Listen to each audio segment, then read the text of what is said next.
Hi, you're watching Current Issues. My name is Vineet Malhotra. Home Minister Rajnath Singh's visit to Jammu and Kashmir is in riddles with the complexities that are similar to the ones present in the state since a very long time. Every day there are agitations and demonstrations, and every day there is death and there is disorder in the valley. Since Burhan Wani's death, a significant amount of political force and attention is focused on the use of pellet guns and the deaths of more than 100 people. How long will Kashmir serve as the Achilles heel in India's political resolve, and how has the government, one after the other, failed to find the core of this particular matter? We debate that on our show today, but before we delve deeper into it, let's get some facts through this report. The Home Minister, in a joint press conference with Chief Minister Mehbooba Mufti, said that the government is seeking solution to find the alternatives of a pellet gun. Pellet gun का जहां तक सवाल है, उसके बारे में जब मैं पिछली बार आया था, मैंने कहा कि मैंने एक एक्सपर्ट कमेटी बना दी है और एक्सपर्ट्स कमेटी 2 महीने के अंदर अपनी रिपोर्ट देगी। लेकिन मैं आपको जानकारी देना चाहता हूं, 1 महीने पूरे हुए हैं। With in 2-3-4 days experts committee की रिपोर्ट आ रही है। This was Home Minister's second visit to J&K ever since the unrest in Kashmir Valley broke out 47 days ago. The government began an outreach program in the troubled Kashmir, asking anyone who believed in Insaniyat, Kashmiriyat and Jamhuriyat to come forward for talks. This came on a day when fresh clashes broke out between the protesters and security forces in Pulwama district. 5 policemen, including 2 officers, were injured during a terror attack in Pulwama. The terrorists targeted the police party with grenades. Several civilians were injured in the retaliatory fire by the police. To initiate dialogue with the stakeholders of Jammu and Kashmir and to find a lasting solution to the problems faced by Jammu and Kashmir, the Home Minister spent much of his day meeting mainstream parties. क्या expect हम कर सकते हैं वो आपको गृह मंत्री साहब से खुद पूछना होगा। मुमकिन है कि वज़ीर आज़म साहब की हमारी मुलाकात के फ़ौरन बाद वो यहाँ आए हैं। हम भी इसी उम्मीद में जो है हम यही उम्मीद लिए बैठे हैं कि कुछ तो लेके आए होंगे जिससे कि हालात दोबारा जो हैं साजगार बने। ये जो कत्ल गारत और जो तबाही का सिलसिला शुरू हो चुका है लगातार पिछले 50 दिनों से, ये जो है ख़त्म हो जाए। आज भी पुलवामा में एक नौजवान की मौत हुई, कई सारे ज़ख्मी हुए और लगातार पिछले 50 दिनों से यही सिलसिला चलता आ रहा है। हम तो यही चाहते हैं कि ये रुक जाए। The Home Minister had separate meetings with heads of paramilitary forces and state police chiefs for understanding their working conditions and also to inquire whether there was an operational requirement. The separatists, though, were out of the picture as they were kept under house arrest. The Home Minister appealed that there should not be any provocation as the youth is most vulnerable in Kashmir. They have guns in hands instead of books and pencils. Team News World India. So almost 50 days of agitation, devastation and a lot of disorder.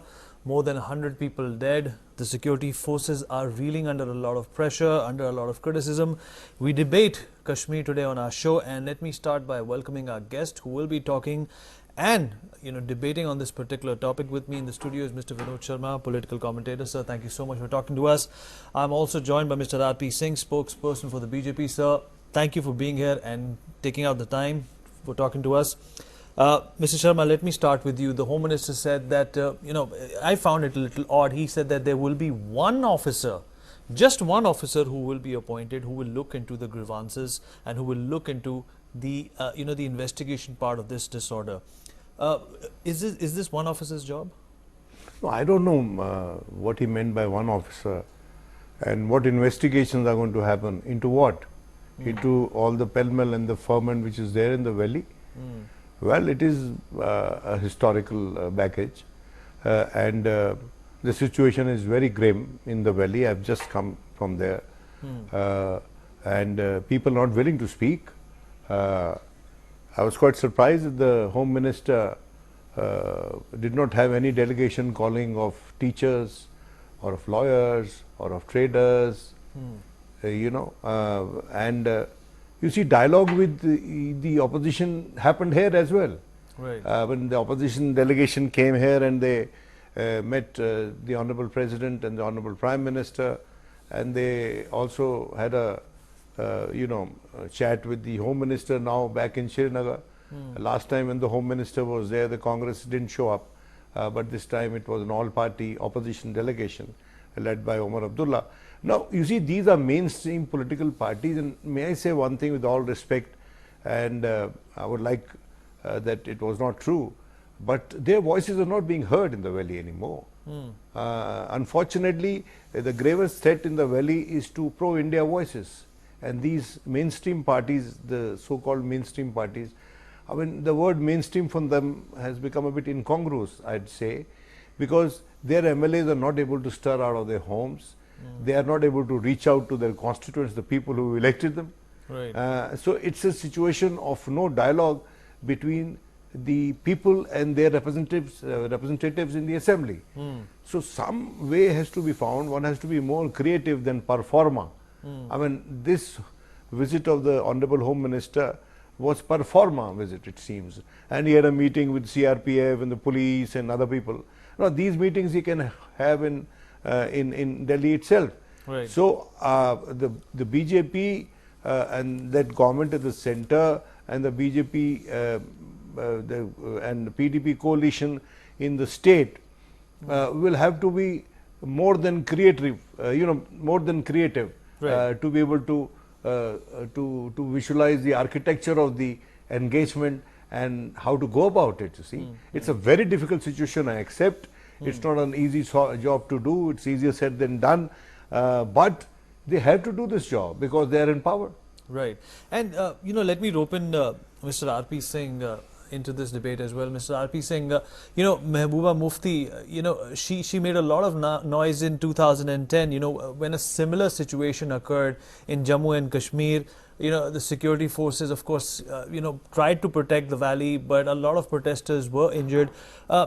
According to you, do you think she is being viewed as a soft separatist?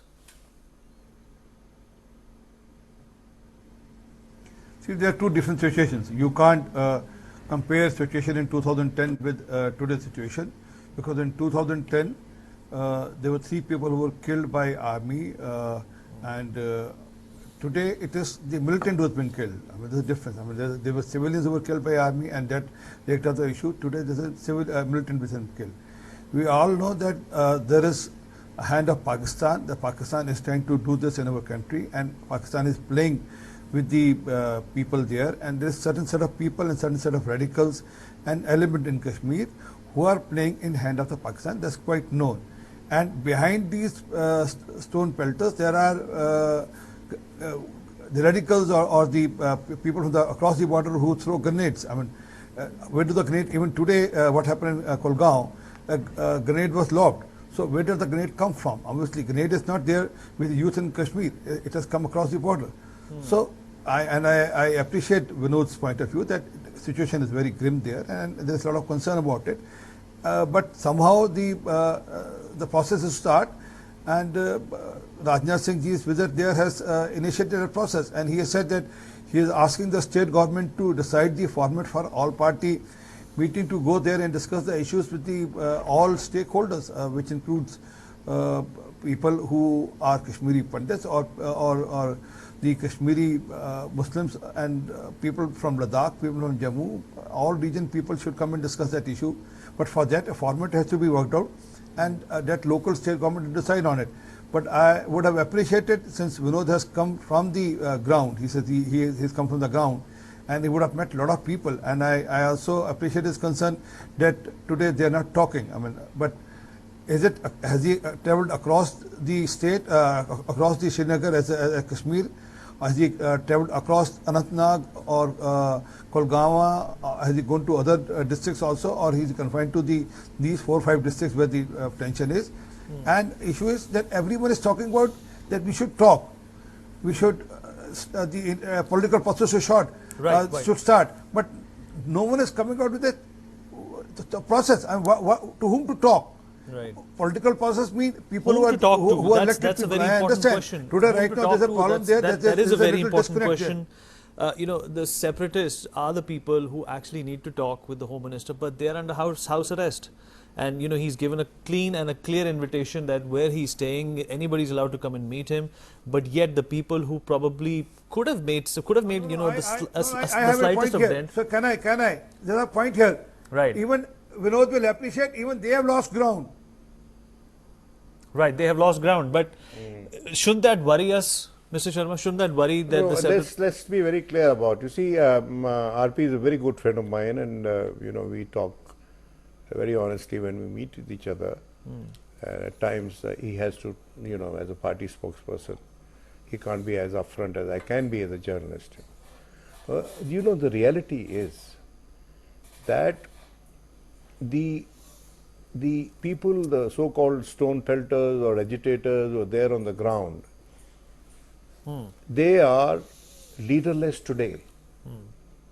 And my suspicion is that their leadership has gotten shifted from India to Pakistan. And first of all, we have to regain that leadership, that lost leadership, in this whole situation of violence and counter-violence and retributive violence. Yes, indeed, the Hurriyat conference does not have the kind of traction that it may claim. But it is today the only entity that has some traction, because the calendars of protest are issued by Hurriyat, and they are generally followed by the protesters, though at times they question the Hurriyat as well. And the BJP, PDP in the state and the BJP government at the center should find back channels to reach out to the Hurriyat, because in their agenda of governance, it's very clearly written that they will speak to all stakeholders, including the Hurriyat. Right. Hurriyat is mentioned in the agenda of governance of BJP. What are they fighting shy of? And today somebody asked the Home Minister specifically whether they will speak to the Hurriyat, and the Home Minister said we speak to everybody. So there is a degree of shyness, a coyness, a reluctance for the government to say that they want to speak to the Hurriyat. Maybe something is happening behind the back channels, which we do not know, and I'm very willingly give that benefit of doubt to the center, right, that they are reaching out to them, and unless an agreement is reached to engage, they may not like to go upfront about it. Indeed. But the big question is whether the government will make an overture to the Hurriyat or wait for the Hurriyat to tire out and make an overture. Who blinks now, first? In this face-off, I think Kashmir can suffer, and we cannot allow things to drag on, to sort of be in a state of flux for any more, because the situation in the countryside, yes, of course, I have not traveled the entire length and breadth of Kashmir, but may I assure you that I have met more cross-section of people there than the Honorable Home Minister. For instance, we had an interaction with the High Court Bar Association, we had an interaction with the Kashmir Teachers Union, we had an interaction with the traders there who refused to meet the Home Minister till now, and we had individual meetings with the state legislators who were speaking off the record and were very honest about the ground situation. Right. Surely the government has channels to know, and I think Mr. Rajnath Singh's statement that we don't just love Kashmir, we love Kashmiris, was a good statement. Okay. Because people, they were asking that the Honorable Prime Minister is so worried about the human rights violations in Balochistan, but what's happening in Kashmir? That's so even how more is worrisome. Kashmir an integral part? You just want the territory of the people as well. So in that context, the Home Minister's statement was salutary in my view. So that is the big question, and let's also include Mohammad Khan, spokesperson for the Congress, onto the show. Mohammad, thank you so much for talking to us, and if you can hear me, Mehbooba Mufti did make a statement that 95% of the people in the valley want peace. Considering the sensitivity of the matter, it's been more than 50 days. There's been a lot of problems. There's been a lot of disorder. The entire system, the entire political system is in upheaval. Do you think that was a responsible statement to make? Well, we wouldn't want to comment on Mehbooba Mufti's statement. In fact, you would agree, Vineet, that from the outset of this entire issue, the Congress's position has been very restrained. We have been neither needlessly adopted a middle path. We are a responsible opposition and we try to support the government's checks and statements.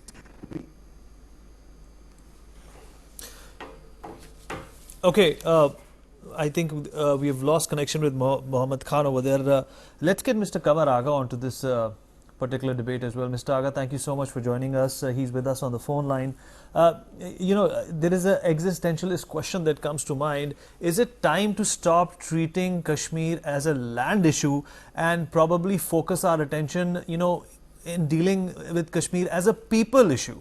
Do you think it's about time that the government realizes that it's not about land, it's about the people and the sensitivities that need to be addressed? Do you concur, sir? Of course, it's people. Ultimately, the people matter. Not the land so much. Land is very important. There's no doubt. It's a part of India, as Vinod has mentioned just now. And it's the biggest problem, which I feel there are two problems. One is who to talk, because this is a leaderless movement, and very difficult to find out the person. And second thing, the existing stakeholders like Mr. Aga, you say that it's a leaderless movement, but Mr. Sharma made a very interesting observation, and Mr. R.P. Singh also concurred with him that probably the leadership is not in India anymore. It's moved across the border to Pakistan, and that's even more worrisome. Yeah, of course, I'm coming to that. I mean, if it's in Pakistan, this is more serious. How to go there and talk to them, these people. So you cannot go there and talk to those people. Problem is, the PDP as well as the National Conference, both, have lost grounds. They don't have much support especially among the youth. That is a very some situation at the moment. Besides this, the is also, now the government believes it's a part of the problem. They don't have much solution, because if you talk to them, they to some for some time, and they will bigger movement than this. In the next time, they will gain the stability and be much more powerful. So there is a reluctance on part of the government to talk to Hurriyat. If they come forward, okay, that we will talk, otherwise we will not go. Back channel, yes, of course, that must be going on. I have no idea. The problem is, large number of youth, is Talibanized in the valley. That is a very major situation, where large number of people, are gaining ground, from Talibanization process. Jamaat has gained a very big vote in. Jamaat is the main factor. And Mr. Aga, there seems to be some problem with the audio line. We're not able to hear you correctly. But Mr. Sharma, coming back to you, in 2010, there were a group of interlocutors who were appointed. The Padgaonkar committee was appointed by the Congress.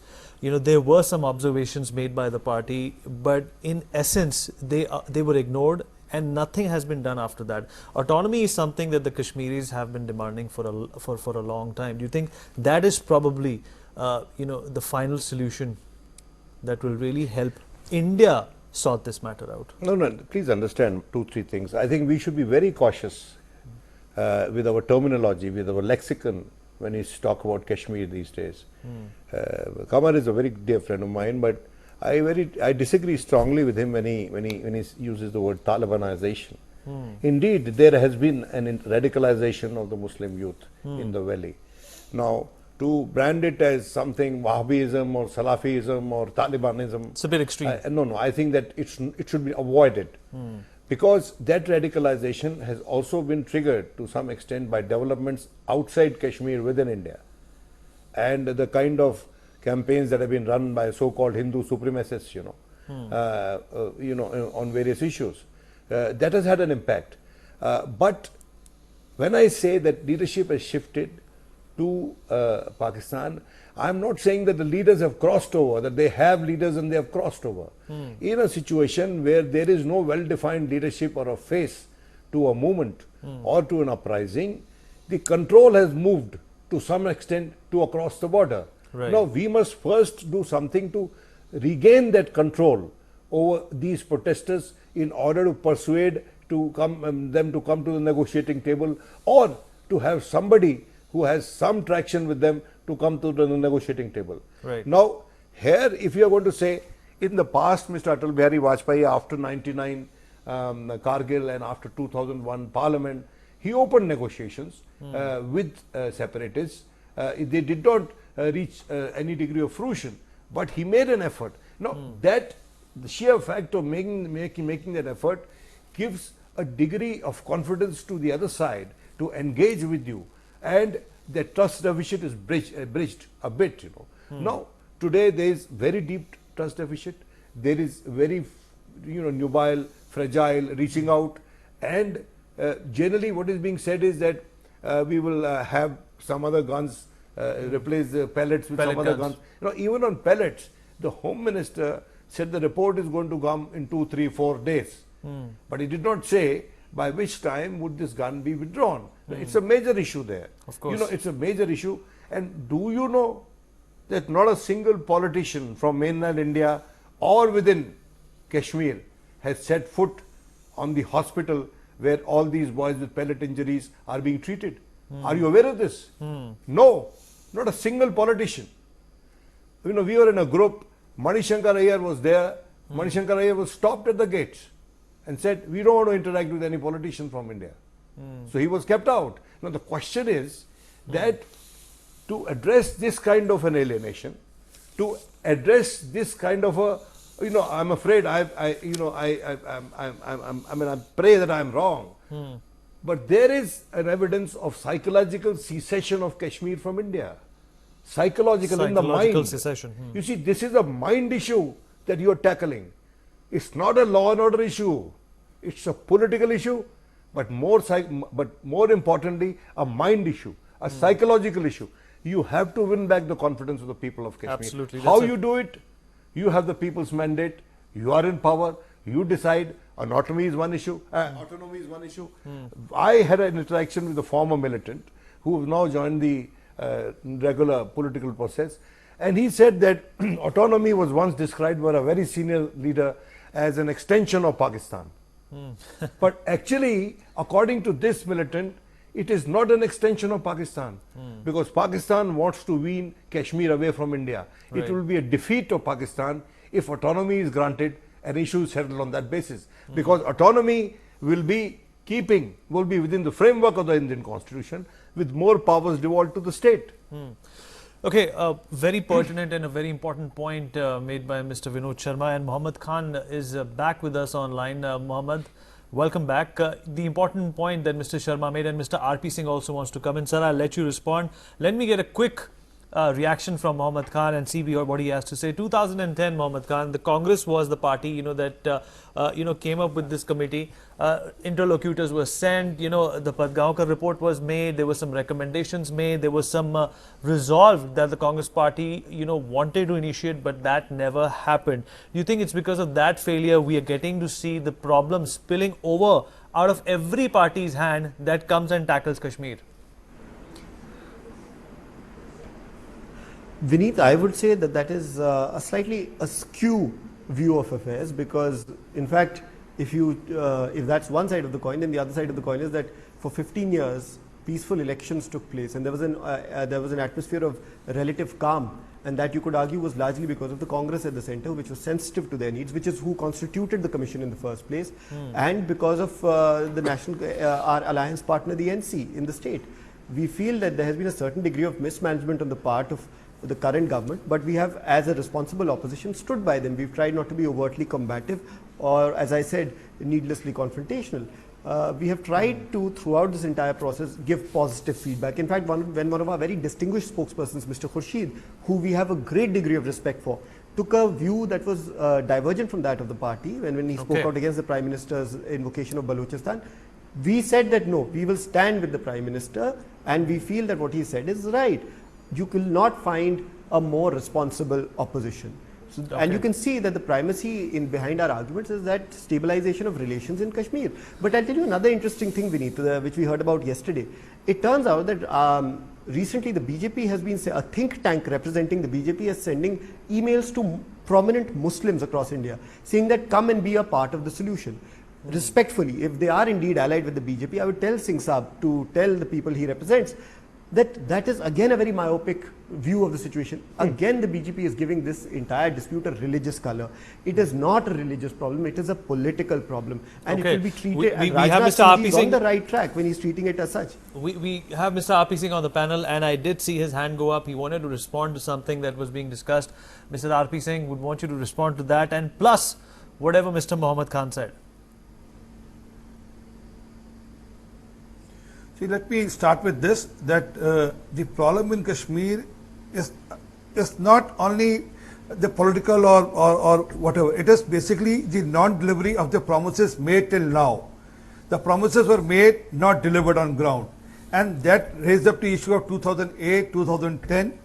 And then my friend in Congress is talking about that their alliance partners, NC, they had a very calm period. Their alliance, PDP was also their alliance partner one time. Before NC, PDP was alliance partner. And the longest duration which had the regime in the Kashmir was Congress only. But issue is today more grave today, and then we can close our eye to that. And what Vinod will share with you, and then probably he to some extent shared also. When you talk about Inshallah, and you talk about that Azadi is related to religion. I mean, that's being spoken there. But that's, I'm again saying, it's confined to certain districts. It's not confined to complete Kashmir. But somehow we need to tackle that also. And that has to be tackled. Because you can't go with the chant of Inshallah, Allah, Allah for kya chahiye Azadi. But that's not going to work in long run. Issue is, this situation has risen because of what has happened in last so many years put together. Since 89 onward till now, the situation is there. And Mehbooba Mufti has not able to get chance to Mr. R.P. Singh, closing comments. We are running out of time. Closing comments are from Mr. Vinod Sharma. Mr. Sharma, what is the solution? A lot of people are saying do away with AFSA, 370 is skewed. Autonomy is the biggest solution. Plebiscite is probably one solution for Kashmir. Closing remarks from you, sir. I don't want to get into that repetitive things, about AFSPA and all that.